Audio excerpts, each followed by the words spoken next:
अस्सलामुअलैकुम। आज मैं बना रही हूँ वाइट फॉरेस्ट केक। तो वाइट फॉरेस्ट केक बनाने के लिए मैंने बटर लिया है 100 ग्राम। हमने इसे 1 से 2 मिनट के लिए हैंड विस्क की मदद से बीट कर लेना है और इसके बाद इसमें डाल रही हूँ मैं पाउडर शुगर। पाउडर शुगर लिया है मैंने 1 कप।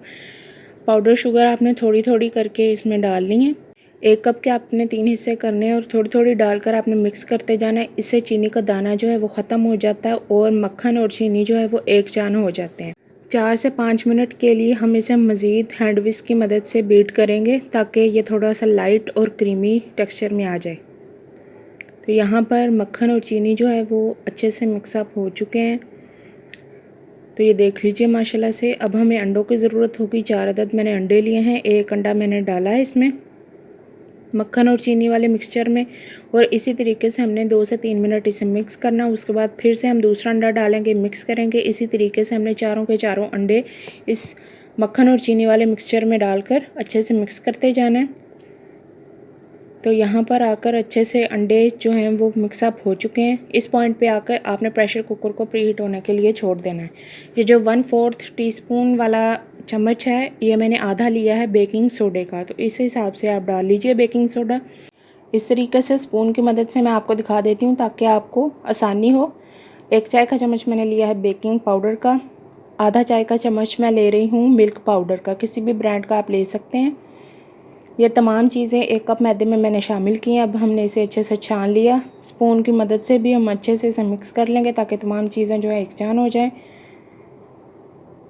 अब हम दोबारा से अंडों और मक्खन वाला जो मिक्सचर है उसमें थोड़ा थोड़ा करके ड्राई फ्लावर डालते जाएंगे और इसे मिक्स करते जाएंगे। मैदे को भी आपने लेवल करके ही लेना है, 1 कप से ऊपर नहीं होना चाहिए। तो तमाम का तमाम फ्लावर जो है वो हमने बैटर में अच्छे से मिक्स कर लिया। 1 से 2 मिनट हम इसे हैंड विस्क की मदद से मज़ीद मिक्स करेंगे ताकि गुठली वगैरह खुशके की कहीं पर भी ना हो। और इस पॉइंट पे आकर आप इसमें वनीला एसेंस जो है 1 टीस्पून डाल सकते हैं। तो पहले इसे अच्छे से मिक्स कर लेते हैं और 1 टीस्पून इसमें वनीला एसेंस डाल देंगे। अब एक मोल्ड ले लिया, उसे मैंने ग्रीस कर लिया ऑयल से और मैंने इसको बटर पेपर लगा दिया। अब तमाम का तमाम बैटर जो है हमने मोल्ड में डाल देना है। स्पैचुला की मदद से हम अच्छे से इसे ऊपर से नीट कर लेंगे ताकि ऊपर से केक जो है वो हमारा एक जैसा राउंड शेप में बेक हो।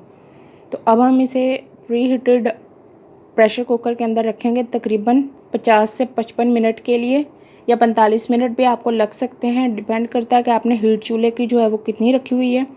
तो फ़ौरन से हम केक वाला सांचा जो है वो इसमें रख देंगे और इसे बेक करेंगे 45 से 50 मिनट के लिए। तो माशाल्लाह से यहाँ पर केक हमारा अच्छे से पक चुका है, तैयार हो चुका है। अब हम इसे निकाल लेंगे। तो माशाल्लाह से केक बहुत ही अच्छा हमारा बेक हो चुका है। इसे ठंडा होने देंगे। तो 1 घंटे के बाद मैंने केक के स्लाइसेस भी कर लिए। केक हमारा अच्छे से ठंडा हो चुका था। अब हमने एक फ्लैट प्लेट लेनी है और एक टर्न टेबल हमें चाहिए होगा। व्हिपिंग क्रीम की रेसिपी मैंने पहले आपके साथ शेयर की हुई है, लिंक आपको डिस्क्रिप्शन में या आई बटन में दे दिया जाएगा। थोड़ी सी क्रीम जो है वो मैंने प्लेट में लगा दी है ताकि केक हमारा अच्छे से प्लेट के साथ चिपक जाए। अब ये जो आप बोतल में दूध देख रहे हैं ये कंडेंस मिल्क है। इसकी रेसिपी भी मैंने पहले आपको दी हुई है। आज मैंने बाज़ार वाला इस्तेमाल किया है। तो ये वाला इस तरह का कैन आपको मिल जाता है बाज़ार से। ये वाला आधा मैंने यूज़ किया है और 1 गिलास मैंने इसमें पानी का शामिल किया और इसमें मैंने मिक्स कर लिया। अगर आप चाहें तो आप 1 खाने का चम्मच इसमें पाउडर शुगर ऐड करके इसे अच्छे से मिक्स कर लीजिए। तो केक हमने इसके ऊपर रख दिया। अब हम इसके ऊपर दोबारा से दूध लगाएंगे ताकि ये अच्छा सा जूसी और सॉफ्ट हो जाए। तो दूध लगा लेने के बाद हमें रेड जैम की भी ज़रूरत होगी। तो कोई सा भी जैम आप ले लीजिए। अगर रेड जैम नहीं भी है तो आप उसमें फूड कलर डाल लीजिए 2 से 3 कतरे। अगर लिक्विड वाला है तो ठीक है, अगर पाउडर वाला है तो आप उसमें आधा चाय का चम्मच पानी का लेकर आप उसमें 2 से 3 चुटकी फूड कलर रेड वाला जो होता है वो ऐड कर सकते हैं। तो यहाँ पर मैंने जैम में 2 से 3 कतरे जो हैं फूड कलर के डाले हैं।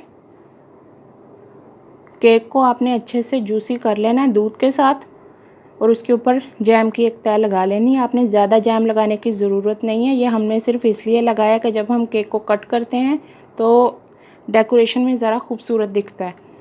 इसके ऊपर दोबारा से हम एक लेयर लगाएंगे अच्छी सी क्रीम की। एक ही दफ़ा आपने क्रीम जो है वो केक के ऊपर डाल लेनी है।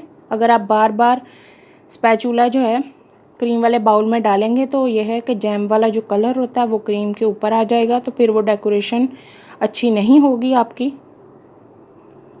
दोबारा से हमने केक का इसके ऊपर स्लाइस रखा और इसको दूध से हमने जूसी कर लिया। अब एक और तय हम इसके ऊपर क्रीम की लगाएंगे। अब मैं क्रीम जो है वो थोड़ी सी हल्की लगाऊंगी इसके ऊपर, क्योंकि हमने इसके ऊपर वाइट चॉकलेट लगानी है, ग्रेट की हुई, क्योंकि हम वाइट फॉरेस्ट केक बना रहे हैं तो ग्रेट की हुई हम चॉकलेट डालेंगे। इस पॉइंट पे आके आप ग्लव्स वगैरह पहन सकते हैं, क्योंकि हाथ का जो टेम्परेचर होता है उससे वाइट चॉकलेट जो है वो बहुत ही तेज़ी से मेल्ट होने लगती है।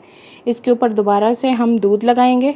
अगर आप मिक्स फ्रूट वाला जैम ले रहे हैं तो फिर आपको रेड फूड कलर डालने की ज़रूरत नहीं होगी, क्योंकि वो पहले ही सुर्ख होता है। अगर सुर्ख ना भी हो तो आप उसमें फिर फूड कलर डाल सकते हैं, जैसे कि मैंने आपको पहले बताया। अब हम इसके ऊपर दोबारा से क्रीम की लेयर लगाएंगे एक। अब आपकी मर्ज़ी है, आप क्रीम ज़्यादा लगाना चाहते हैं या कम। एक लास्ट वाला जो स्लाइस था केक का वो मैंने इसके ऊपर रख दिया। दोबारा से हमने इसके ऊपर दूध लगाया, यानी कि कंडेंस मिल्क।